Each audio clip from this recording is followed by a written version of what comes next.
If you feel like you can't stay focused throughout the day, you can't follow through on things, you don't get a lot done throughout the day, this video is for you. I used to be the same way. Um, and I've learned that it really boils down to mindset. Not only mindset, but more so like mental state. And I've learned kind of how I can stay productive throughout the day and feel good mentally doing it.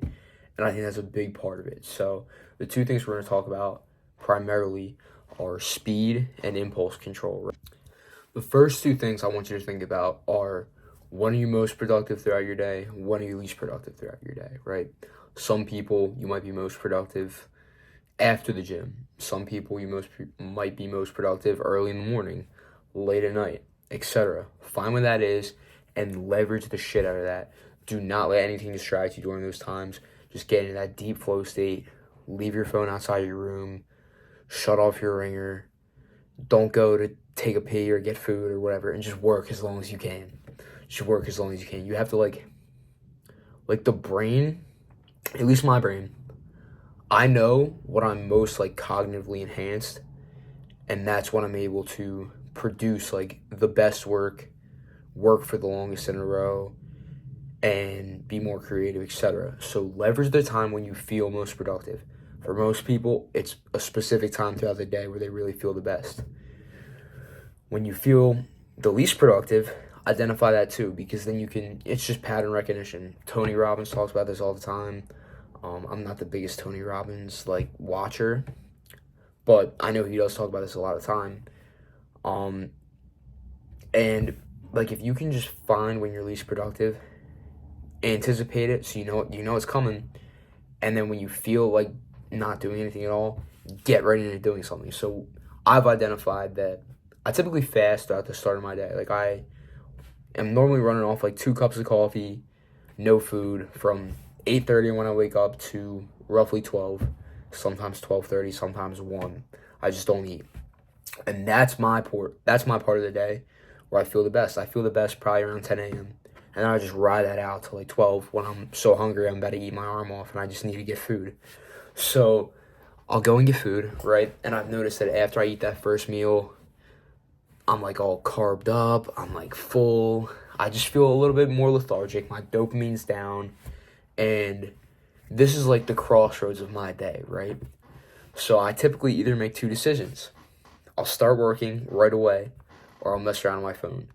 And it's so predictable. I can almost tell how the rest of my day is going to go based on that one decision right there. And this could be the same for you. Honestly, if you're less focused on this stuff and haven't really been practicing on working, right? You know what I'm saying? Like, just working throughout the day, practicing on being a better worker, then you might have multiple times throughout the day where this occurs. And I kind of do too. But the main point, right after I eat my first meal, right? So what I try to do is I'll get right into something. Right after I put down the fork, take a breath, back to work. And I typically choose something that's kind of low resistance before, like whether that's posting on my social media for my business, sending some follow-up messages, just whatever needs to get done for that day that's kind of easy, relatively easy. But what that does is it not only knocks something off my to-do list, but it gets me right back in the flow of working. And that's the most important thing, because your mental state kind of,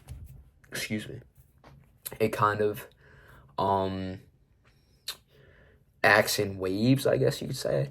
I'm no neuroscientist or doctor. I'm strictly talking about from my personal perspective. Is like, I'm in a time period where I'm like good to work. Like, once I start working, I can work for hours and I'll be perfectly fine.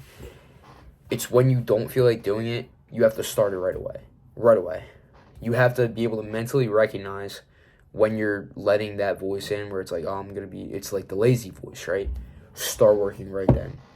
Get into it. Do it for 5 minutes, 10 minutes, 15 minutes. And after I get like a couple things done, I'm like, I can work again. I'm feeling back as I was like just this morning. So that's what I'm talking about, speed, right? Speed to execution. I never have a problem in the morning, but if you're the type of person who wakes up in the morning, goes right on their phone, no, you're lowering your dopamine that early in the morning when it's naturally the highest, which is the stupidest thing ever. That's why I love working in the morning, because like you can capitalize on so much like fresh, just woke up dopamine. Oh, it's awesome. Like, I love how I feel. Like 10 a.m. every day, that's like my peak.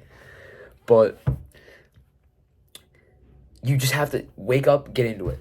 Get done eating, get into it. That's what I mean by speed of execution, right? Or not even speed of execution, just speed of starting to execute more so. And the impulse control is like once you get in that flow of working, like back to the lunch example, right? I get done eating my first meal, I get a couple things done, then I go on my phone. No, you're not gonna be able to stay in a consistent flow. Your brain works best when it's doing something consistently, right? For example, like running. I guess running is a good example. I'm trying to think. Maybe that's not a good example. Yeah, let's say running, right? So the first like couple minutes of running, you're just like, oh my god, like I'm running, like this sucks. My body doesn't feel good, etc. And after a couple more minutes, you feel good. You're like, I'm running. You're not even thinking about running because you're in the flow of running. Does that make sense? Because that's what I mean. And that's the same thing about work. That's what I've noticed, at least. So the faster you can start working when you don't feel like working is everything. It's everything. And don't let yourself get out of that flow by going in, getting a snack, or going and touching your phone, going on your phone. You know what I mean? That sounded so weird. But yeah, like figure out, if you can take away two things from this video, I want you to figure out when you're the most productive, figure out when you're the least productive, and then structure the way you execute around them. Does that make sense? So like I said, like when I'm in that early morning stage, I work for as long as I can until I'm so hungry that I just need to eat food, or I need to leave and do something or whatever. And then when I'm in that low dopamine state, I try to get out of it as fast as possible, because people don't even realize how good you can feel from working. Like I love what I do every single day, and it's a pain in the ass. It drives me crazy, like every single day. I just wake up at I work like 8 to 10 hour days for most days. And that's another thing that's kind of tricky about it, is like if you're an entrepreneur, you don't have to, like, you have no obligations for the most part. You don't have a boss telling you when you need to work, what you need to do. It's kind of like free form. So it's that much harder to like really get a lot of work done throughout the day. Like it's not like I have a boss telling me you clock in at 8, you clock out at 4, and that's an 8-hour day.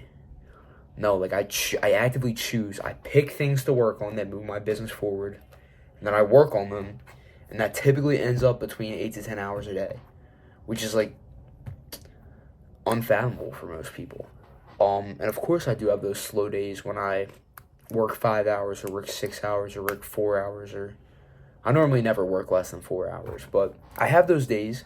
And when I reflect back on those days, it really comes down to the fact that I let my lazy voice win, and I just got into that low dopamine state where I didn't start executing and just start knocking things off the list. Because when I'm in the dude, give me enough caffeine and enough things to do, I can work like a goddamn Apple employee.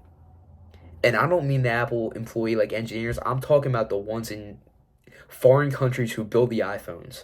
The illegal labor. I'm telling you. It's probably a questionable joke. So maybe we'll cut that out. But like you just have to find what works for you. Because it's gonna be different for everyone. But if you're not doing it, then you're not doing it. So, it kind of comes down to just that. Like just get shit done. But yeah, I hope this was helpful. Yeah, this kind of works for me. And constantly try to increase your capacity for work. Hormozy talks about this all the time. He talks about how in his first presentation, he worked for like a day and was so satisfied with it. He thought he did so much work towards it. And then the $100 million leads presentation, he rehearsed that 3 times a day for like a month. And he probably worked on it for so much more than that, like even before he started rehearsing it. So it's like, that's what I personally try to do. I'm constantly, I log all my time. I know exactly what I do every single day. Like, these are like timestamps. And every time I start working, I write. Every time I stop working, I write the time, and add that up throughout the day. I'm typically working like 8-hour days, most days, on average. So, you know, I would like to ideally in a couple months be at 10-hour days. So, and this is a really good tool for me, like the time log. That's what I call it. I actually have a video on it, so go check it out. But if you're someone who doesn't really know, I guarantee you have no clue. First of all, guarantee you have no clue how much time you're working. Like, you probably think you're working like 8 hours. You're working 4. You're working 4. You're working 5 max, bro. Because I'm constantly surprised too. I'm like, dude, like this just felt like a goddamn 12-hour day. It was like 7 hours and 19 minutes. I'm like, what the fuck? So you probably don't know. So I would start doing that if I were you. I have a video. One of my first videos is called like, how are you spending your time? I think it's called. So go check that out. But yeah, just constantly try to get better. So I hope these tips in this video helped you out. I know that this is what works for me. It might not work for you, but try it. Try it. Because I guarantee you nothing bad's going to come out of just starting working and getting in that flow working. So that's it for today, guys.